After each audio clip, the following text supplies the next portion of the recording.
Alright, welcome to Chapter 10. I'm using Camtasia. Unfortunately, there's going to be a watermark. I'm going to see how this works. Try this out. And there's going to be a watermark on the screen. And I'll do my best to avoid that. It's kind of in the middle. And we'll just see what happens. So, the other program I used is no longer in existence, so trying something new. So, Chapter 10 is all about alkenes. This is 10.1, so recall that we have talked about alkenes a little bit. There's ethylene, and we've said what this really looks like is more like this kind of picture, turning it on its side.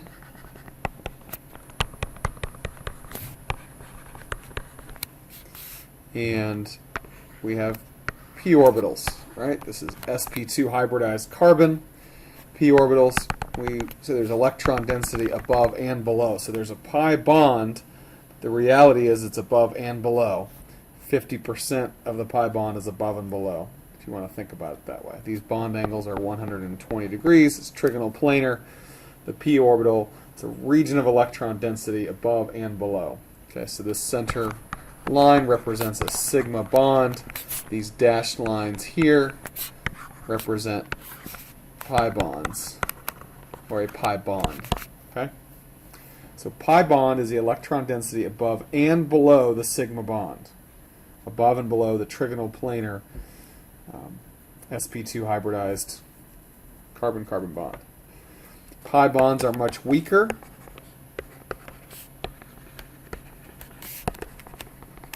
Than sigma bonds, and they're therefore easier to break. So we're going to see that we can do chemistry. There's restricted rotation around the carbon-carbon double bond. We've used the term of a carbon-carbon single bond like an axle spinning around. A pi bond is rigid, it's set. We're going to see that that has implications. And so we can think about stability of double bonds. So if you have a ethylene is the least stable because it's got 4 hydrogens. The more alkyl groups you have, the more stable. That's a terminal, so that's ethylene. This is a terminal alkene. This is a 1,1 disubstituted. This is a 1,2 disubstituted. It's called a cis. And this is a 1,2 disubstituted. It's called a trans. We're going to keep going on the next page. Okay, I'm going to keep going with trisubstituted and tetrasubstituted, but I want you to notice these are all, this is called geminal. These 3 are all disubstituted, but they're varying levels of stability. Okay, we'll be talking about those again in a little bit. Okay. And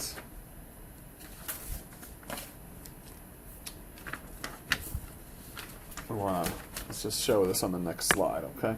So I said ethylene was the first, and then let's just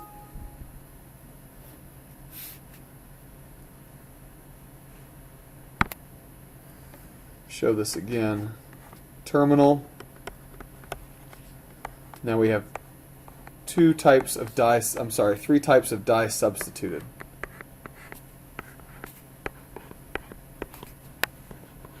And then we have trisubstituted, tetrasubstituted. So we have 1 disubstituted, and that's geminal, cis, and trans. Remember we used the terms cis and trans before. Now if we envision these are CH3s, that's a cis and that's a trans. The CH3s are on opposite sides for the trans and they're on the same side for the cis. Cis equals same, trans equals opposite. Okay, we're using the same language in a different way. This is a trisubstituted and this is a tetra. Every alkene has 4 things around it. We're talking about non-hydrogens. Okay? So the more non-hydrogens that you have attached to an alkene, the more stable it is. Why? Because alkyl groups donate electron density. Alkyl groups donate electron density. Okay? We've talked about this inductive effect, the hyperconjugation effect with carbocations. It's the same thing. They're going to donate a little bit of electron density. Those CH bonds give just a little bit. Alkyl groups donate electron density. Okay, so that's 10.1, section 10.1. 10.2, you should be able to calculate degrees of unsaturation. This is not a huge deal, but it does tend to confuse a little bit. Okay, let's review what alkanes are. Alkanes are the simplest hydrocarbons, and we use a formula C to the N H2N plus 2. An example would be hexane. It's saturated with hydrogens. It's as many hydrogens as you can possibly have on a carbon skeleton. So that's C6H14. Okay? C6H14, it's fully saturated with hydrogens. And then we have cycloalkanes. Okay, C to the N, H2N. Because there's a ring, there's two less hydrogens. An example is cyclohexane, C6H12. Alkenes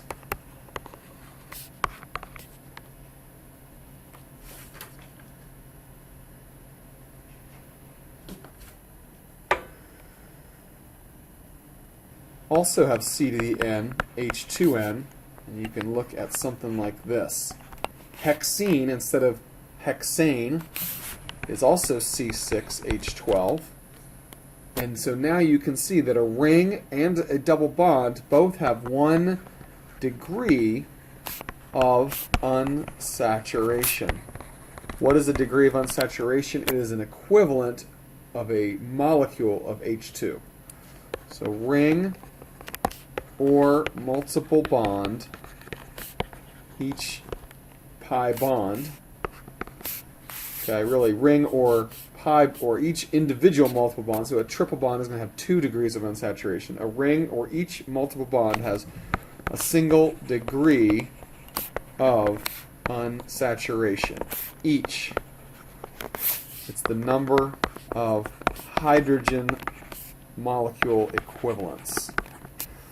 Okay? So you can see by the formula, C6H12 is sort of missing 2 hydrogens. It's 1 degree of unsaturation. Okay?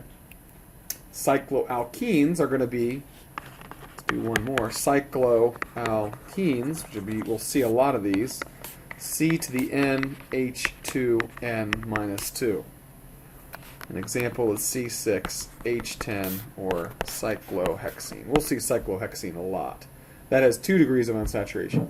You should be able to calculate very simple degrees of unsaturation. Okay, the book goes into more detail. Halogens, they don't count. They count as hydrogens, okay, and oxygens don't count as anything.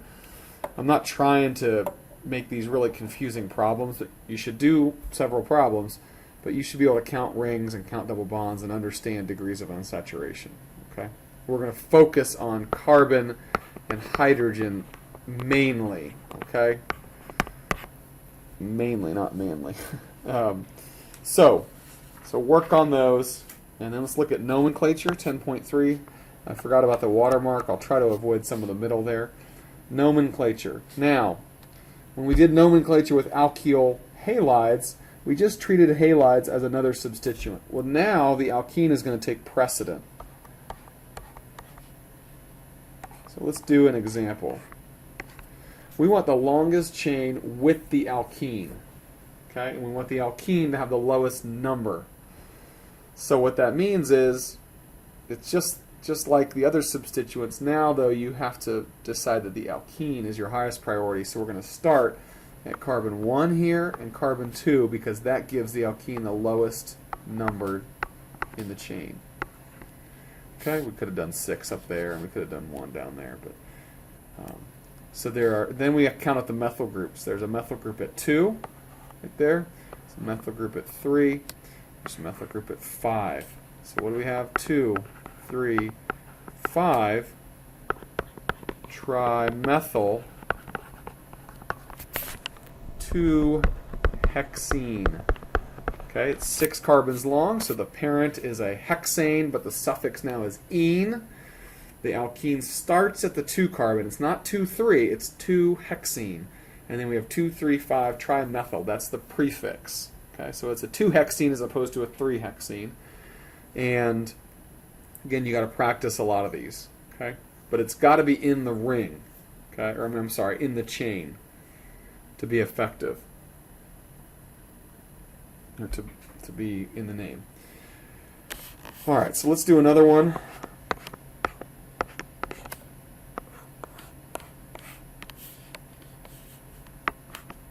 So now we have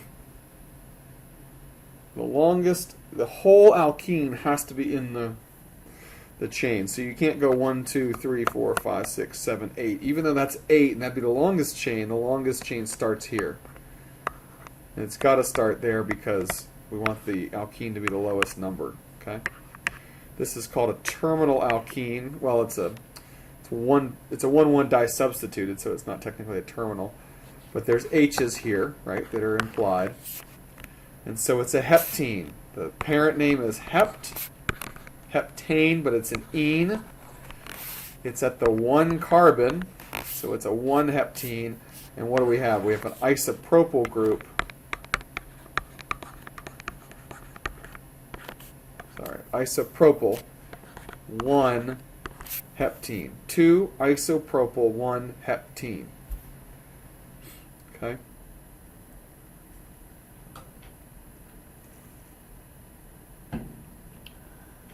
I wanted to say something. Longest chain with the alkene, and sometimes you'll see hex 2-ene. I'm not going to say that's wrong. I don't prefer it. I like to keep this name together. Sometimes there's multiple ways to name, so I like the 2-hexene, kind of the 1-heptene. In any event, let's do a couple rings. This is simply cyclohexene. We'll use this as a starting material a lot. We don't need to say 1,2 cyclohexene or anything like that. This is 1-methyl cyclohexene. Okay, make sure you got to have -ene. Okay, you will get the problem wrong if you have -ane. Okay, it seems like one letter, but it is not just one letter. It's got to be -ene. Okay, so 1-methyl cyclohexene. You got to put the 1 there. Okay, because now we are distinguishing which carbon we're talking about. Okay. Again, these come by practice. Practice, practice, practice. Because we looked at alcohols in Chapter 9, we can look at an alkene and an alcohol. The alcohol is going to take precedent over the alkene now. So 1, 2, 3, 4, 5, 6. So this is going to be 5-methyl 5-hexene 2-all. So it's a hexenol. The 2 is the OH and the 5 is the hexene. That's why I like putting the number before the hexene and not saying 5 or hex 5-ene 2-all. Okay, so 5-methyl 5-hexene 2-all. That's the only time we're going to do 2 functional groups, is alcohol and alkene. They're common. We need to go over those a little bit. So work a lot of problems on these. Now cis and trans.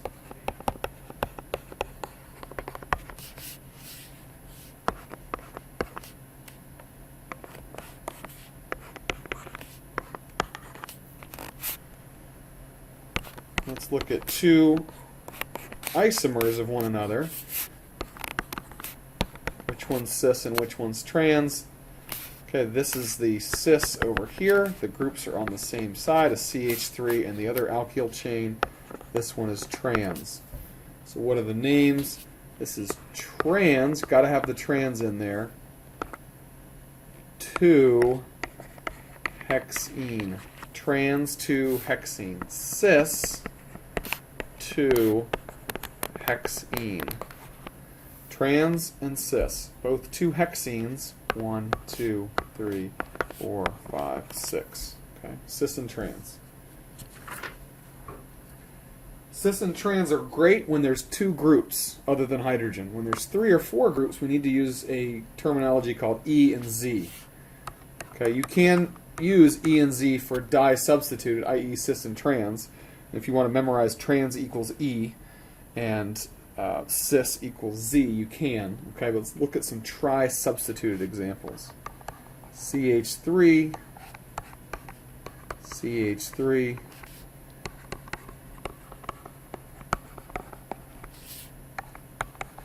okay, all you're doing here is using the priority rules that we learned for R and S, but now you're going to divide this molecule in half, so to speak. You're going to look at each side. So let's look at the left side. We're going to prioritize between the methyl and the hydrogen. We've already said the hydrogens are 4 when we have 1 through 4, so they're going to be 2 here. A methyl group has a higher priority than a hydrogen. So what has a higher priority over on the right side between a methyl and a propyl? Of course, this is a 1 and that's a 2. Okay? And the way this works, it's just a convention. You have 1 and 2 on the left and you have 2 and 1 on the right. Okay? You look at these groups and you say, are the 1s on the same or the opposite side? If the 1s are opposite, and by definition the 2s are opposite, then it's E. Okay? E for entgegen, which is German for opposite, I believe. Okay? So that's E. Let's look at the other one.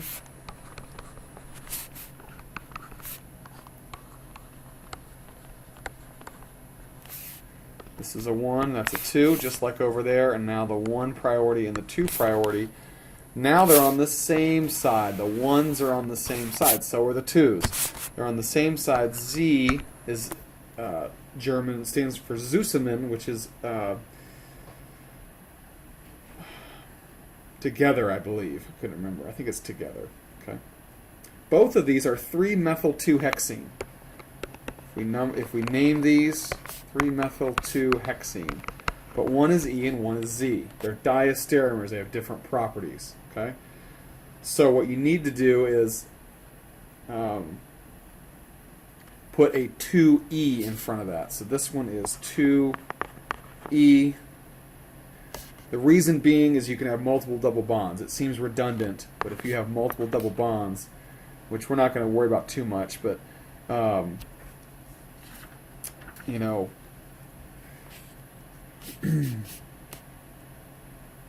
it's 2E, 3-methyl-2-hexene, the one up top, okay? The E, we're just putting that together. 2E, 3-methyl-2-hexene, or it's a 2Z, 3-methyl-2-hexene. Okay? Same rules as R and S. Okay?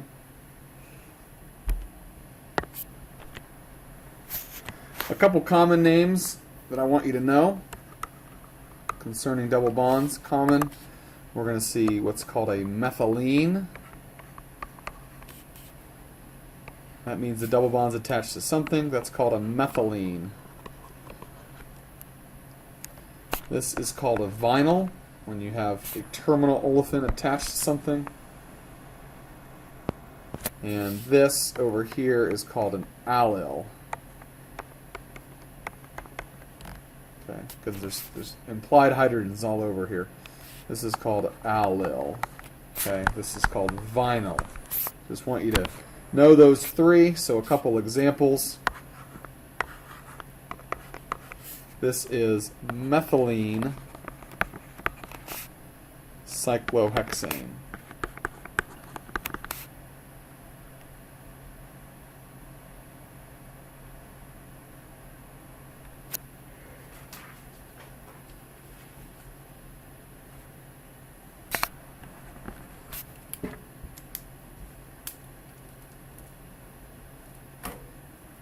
And then another example,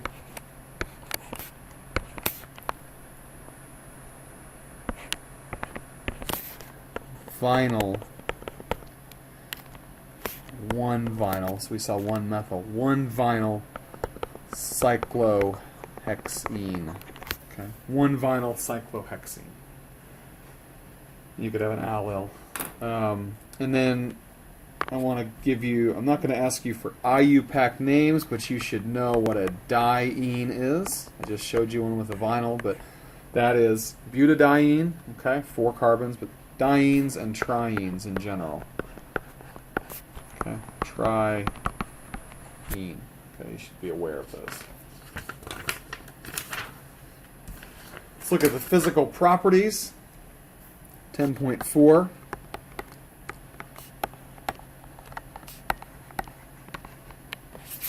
Alkenes have low melting point and boiling point because they only have van der Waals forces. Okay? So they're a lot like alkanes in terms of physical properties, but they're very different in terms of reactivity. As I mentioned, this is sp2, just to review. That sp2 carbon, that carbon is sp3. There's more S character at the sp2, so it's electron accepting. It's going to hold electrons closer to the nucleus. Basically, I want you to memorize that alkyl groups donate electron density. There's a reason I'm saying this over and over. It needs to be memorized. 10.5 is interesting alkenes. These are very interesting. I'm not going to really go over these as much. You don't need to know them, okay? But ethylene, the simplest alkene, can be converted to a whole bunch of other things. The table or figure 10.4 is worth looking at. Polyvinyl chloride, polyvinyl acetate, polystyrene, ethylene glycol, ethanol, and polyethylene. Lots and lots of interesting molecules that we can get just from ethylene. Okay? So let's look at, so 10.6 is also very interesting, but not so much. There might be Learn Smart questions, but not so much things that we're going to cover in class. Lipids, and it talks about saturated fats, unsaturated fats, and all that kind of stuff. And it's just very, very interesting. I recommend reading through that. Okay. But let's look at 10.7, preparation of alkenes. This helps us review some of the reactions that we've already talked about. We've seen how to make alkenes. We make them through elimination. We have a bromide, cyclohexyl bromide, or bromocyclohexane. What can we do? We can treat it with a non-nucleophilic base, potassium tertbutoxide, and we can generate an alkene by elimination. Or we could use another non-nucleophilic base, DBU, DBN. We talked about LDA. We talked about sodium hydride, sodium amide. Lots of options. Same idea. Okay. So bromides can also use tosylates. Remember OTS.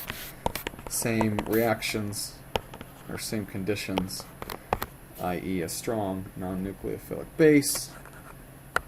We can do acyclics. Okay? So just to review, elimination. All the elimination reactions that you learned, we can't forget all those. And I'll say that most of the review type questions, I'm not going to ask you these kinds of questions for predictive products or mechanisms, but the synthesis problems rely on a cumulative knowledge, and of course the final will be cumulative, so we're going to keep hammering on this stuff. A couple more examples, right? You can use alcohols. OH, you could either use PTSA, get the alkene by elimination, or we can use this special reagent POCl3, POCl3, and pyridine to get the same kind of elimination products. Okay, so this is just a review of elimination. Okay, lots of different ways to do that. 10.8 is really where we're heading. Okay, 10.8 seems like a lot of sections to get here, but we want to give some background. 10.8 is all about reactivity.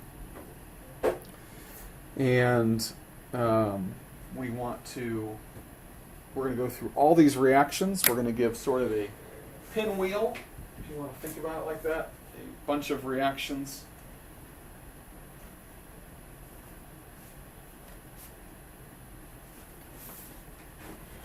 And I'm going to draw this sort of pinwheel thing.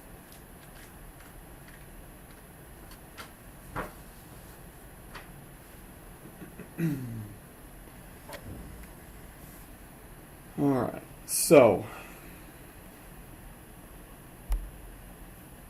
I'm going to draw this out, and I'm going to write this out as well and pass it out since this watermark thing. Okay, so in the middle we're going to start with cyclohexene. Okay, it's a representative alkene. All right, and I want to group them together and in certain ways, but let's just kind of dive in. Okay.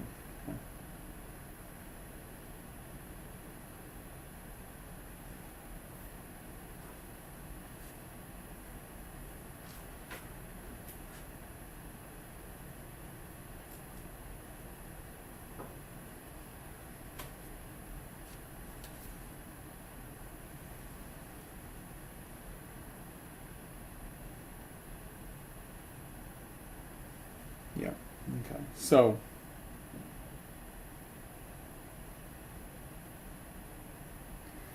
all right, so I'm going to show 6 reactions.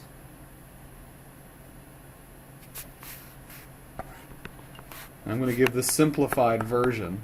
Okay, we're going to start with this one. This is the simplest, hydrohalogenation.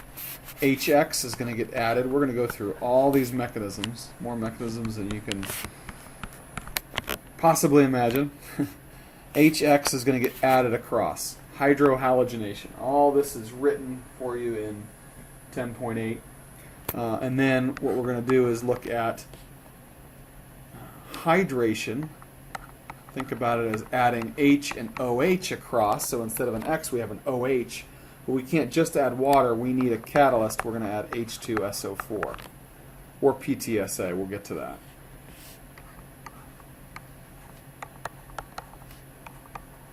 Okay, water is going to be added across. Hydration and hydrohalogenation. Okay. The next two, these are pairs. Okay. This pair is going to go together, etc. The next two are going to be. You can add X2, so we're going to see Cl2 and Br2. Okay, and you can add X2 to get this added across. Okay, so 2 chlorines, 2 bromines, etc. It's called halogenation. You can also use X2, but then when you add water, something kind of cool happens, and this is called a halohydrin. We'll talk about that. Okay, so that pair kind of goes together. And then we have 2 more reactions that we're going to talk about. Very, very interesting reactions. One is BH3. I'm going to draw this out. Again, I'm going to give a nice clean handout for you. BH3, the first step, again, all these are going to be more complicated. I'm giving you the 30,000 foot view, but so that you see a connection, right? The B, H2, and the H are going to get added together. And then I'm going to introduce H2, and you're going to need a metal catalyst here. We're going to see this in Chapter 12 with reductions, but I'm going to introduce this now so that you kind of see the connection to hydroboration. Okay, it's a little hard to see. We'll get into all these mechanisms, okay? So again, I'll give you a nice clean handout of that intro. That's 10.8. Figure 10.8 is there for you to look at until you get the handout or whatever. Okay, and that wraps up the first intro video, and we will come back next time and we'll start looking at these mechanisms.